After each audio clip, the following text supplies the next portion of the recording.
ॿाहिरि वयुसि उते पेटियलफ तालके ठुल जो जनरल सेक्रेटरी मोहतरम असांजो भाउ ज़मीर हुसैन बुर्डो साहब बि मौजूदु हुयो। मां सैयद मुमताज़ शाह सदर पेटियलफ ज़िले सखर खे सॾु कयो, छाकाणि त ॿिया दोस्त इजलास मूं तकीरा कंदे तक़रीबन मेंबर असांजा उथी विया हुया।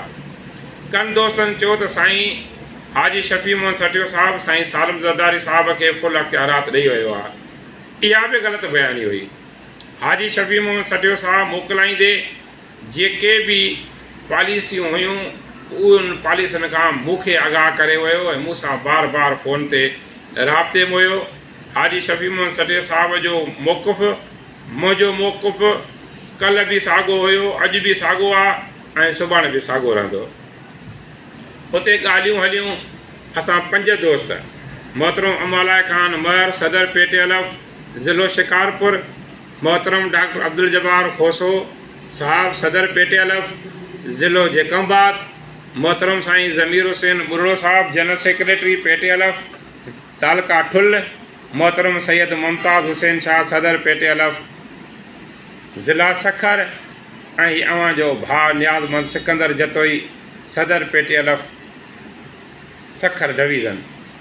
असांजो बहस थियो, हुननि इहे ॿई शयूं रिवर्स करण जी रिवाइज़ करण जी पक ॾियारी। त असां हीअं था कयूं, चयूं त इहे वर्किंग कमेटीअ में हाणे अनाउंसमेंट थी वञे, सुभाणे 12 कलाकनि जे अंदरि असां इहा शइ कंदासीं। जंहिं ते मां हुननि ते एतिराज़ु कयो त वर्किंग कमेटीअ में जेका शइ अनाउंस थींदी, हिकु त एजेंडा कान्हे गैराइनी आहे, जे अनाउंस थींदी त वर्किंग कमेटीअ जे फ़ैसिले खे वरी बि जनरल बॉडी तब्दील करे या वरी ॿीहर वर्किंग कमेटीअ जो फ़ैसिलो ऐं इजलास थिए, उन में उहे शइ रिव्यू थिए ऐं उन में उहा का शइ तब्दीली अचे। मां दोस्तनि राय रखी त इहो इख़्तियार मरकज़ी बॉडीअ खे ॾियूं, हिते का बि चूंड न थिए, मरकज़ी बॉडीअ खे ॾियूं। मरकज़ी बॉडी रदो बदल करे उते नालनि जी अनाउंसमेंट करे, हुन में इहो बि तइ थियो त जेको तकीर करे त अख़्तियार इहो चए त अॼु एजेंडा कान्हे का, इहो अख़्तियार मरकज़ी बॉडीअ खे था ॾियूं। ऐं हे जेके नाला आहिनि, जेके 2 नाला सिकंदर जतोई जे ऐं हाजी शफ़ी मोहम्मद सटियो साहब जे ग्रुप खे ॾींदासीं। मां उन्हनि दोस्तनि खे चयो तव्हां फ्री वेंदव। जेके 5 ई नाला खणा थो, अॼु बि उहे गवाह आहिनि, जंहिं ते साईं अमौला महर साहब ॾाड़ीअ ते हथु रखी 200% पक जो वाइदे जो वचन कयो ऐं इजलास में पहिरियों ई तकीर पाण करे चई त बॉडीअ खे अख़्तियारात ॾियो, त बॉडी उते उहे अख़्तियारात उहे शयूं करे। डॉक्टर अब्दुल जब्बार बि अहिड़े नमूने सां विच थरी तकीर करे इहा ॻाल्हि कई। साईं मुमताज़ शाह बि क्लियर इहा ॻाल्हि कई त बॉडीअ खे अख़्तियारात ॾियो, जेको असांजो उते पाण में पेटियलफ में मुआइदा थींदा आहिनि। के उन टाइम ते खोलबा आहिनि, के हिकमत अमलीअ तहत उन टाइम ते न आहिनि खोलबा।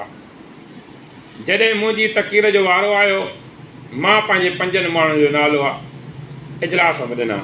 मां चयो मतां हरकत करे चवनि त असां 5 नाला ॾिनासीं, उन ते कंहिं बि दोस्त एतिराज़ु न कयो। हीअ असांजी इलेक्शन कमीशन, छो त वेठा ई 44 मेंबरनि मां 13-14 मेंबर वेठा हुआसीं। 7 माण्हू त वेठा बॉडीअ जा, 3 वेठा हुआसीं डिवीज़न जा ऐं 2-3 वेठा हुआ ज़िलनि सदरनि जा, जिन खे पंहिंजा मेंबर खणणा हुया।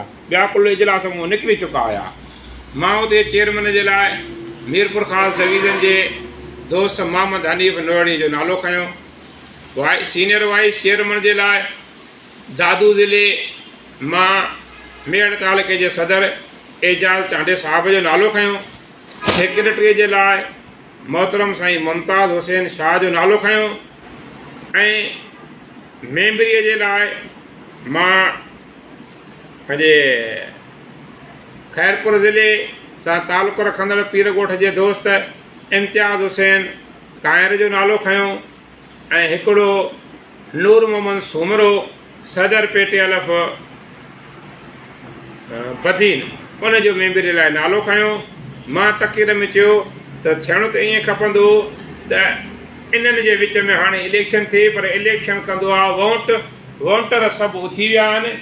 इहो बॉडीअ खे अख़्तियार था ॾियूं त 5 नाला असांजा, 5 नाला उन्हनि जा, मेरिट ते उन्हनि जी चूंड करे। हिक तरफ़ी चूंड असां हरगिज़ क़बूल न कंदासीं ऐं सभिनी दोस्तनि उते इहा हाकारी ॻाल्हि कई। उन खां पोइ असांजे मुंहिंजी स्पीच खां पोइ